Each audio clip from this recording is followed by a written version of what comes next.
Hi, welcome to eatwithme.com. I'm here live from my brother's apartment where we're about to bottle some of his latest Sessionable beer. Hey, I'm Ben, Matt's brother, and I'm just going to tell you a little bit about the beer that I brewed.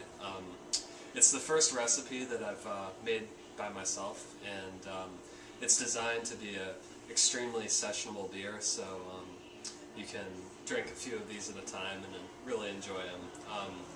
And this is different because every single other beer that I've brewed has been really bitter and really alcoholic, just because a lot of hop heads really enjoy their beer to be bitter. So I've decided to create my own recipe for this brew and make it just a little easier to drink and have fun with. I've put different types of malt in it.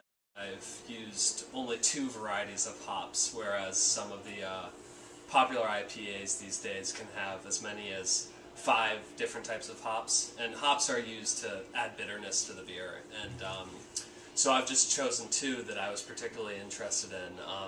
The first being Simcoe hops, which are relatively bitter, but I used a small quantity of them, and they add a spicy bitterness to the beer. And I've also decided I also use Cascade hops, which are a very popular type of hop that is used in a lot of different types of ales. But again, I've used small quantities of these. Alright, first what's going to happen is we're going to transfer the fermented wort, which is in this bucket, to the bottling bucket. And all the sugar that was in the wort has been fermented by the yeast, but we're going to sneak in an extra pack of sugar before we put it into the bottling bucket. And Why are we doing that?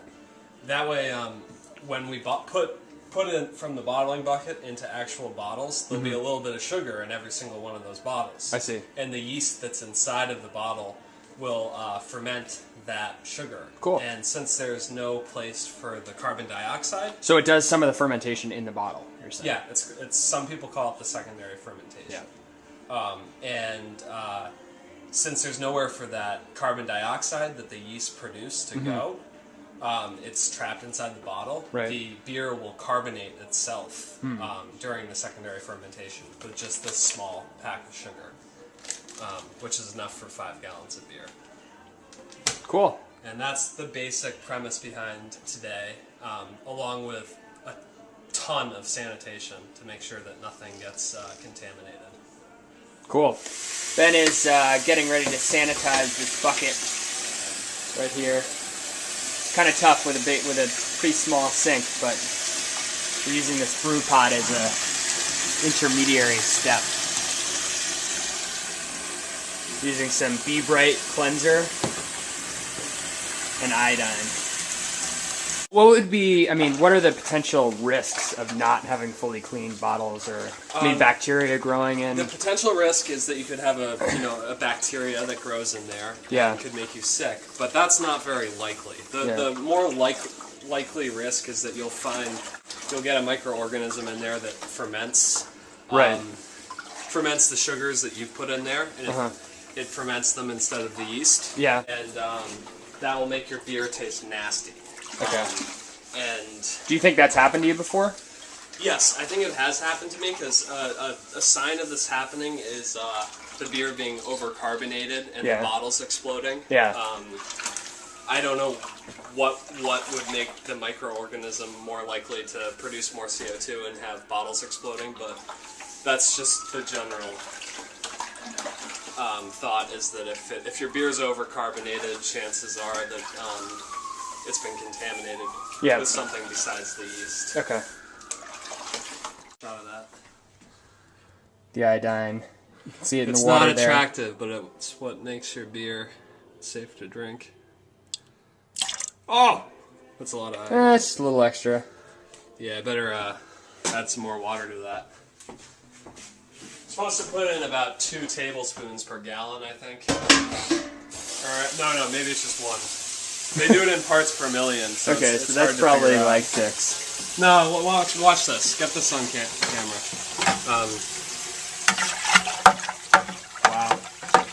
Since this has already been fermented, sitting in this bucket here, the chances of it becoming contaminated are slim because it's very alcoholic, and anything living in there would have to put up with a good amount of booze. So is this chamber that's been fermented? You said it's about what alcohol level? It's 5.5% alcohol. Okay.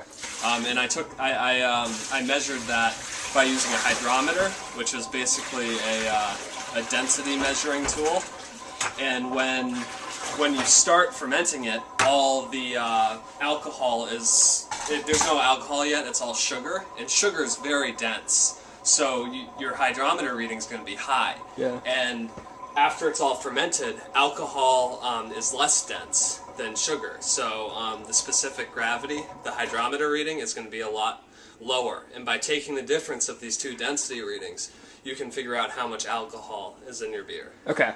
So does the alcohol level change at all between when it's in this fermentation tank and when it's in the bottle when you're drinking it?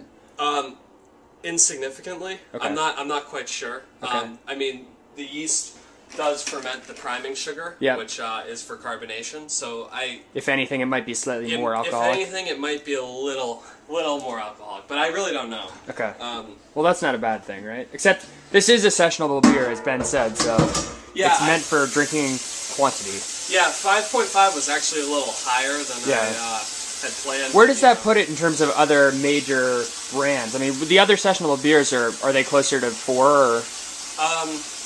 Yeah, closer to 3 or 4. 3 or 4. I mean, like, the ultimate sessionable beer is probably something like Bud Light, and that was not the goal here, but definitely not the goal. So it's a good college beer, though. Yeah, I was just looking for a college beer. So I mean, Bud Light would probably have something, I don't even know, probably around 3 point something in it, and that's definitely a sessionable beer. Yeah. And this is You've sessioned it before? My attempt, maybe.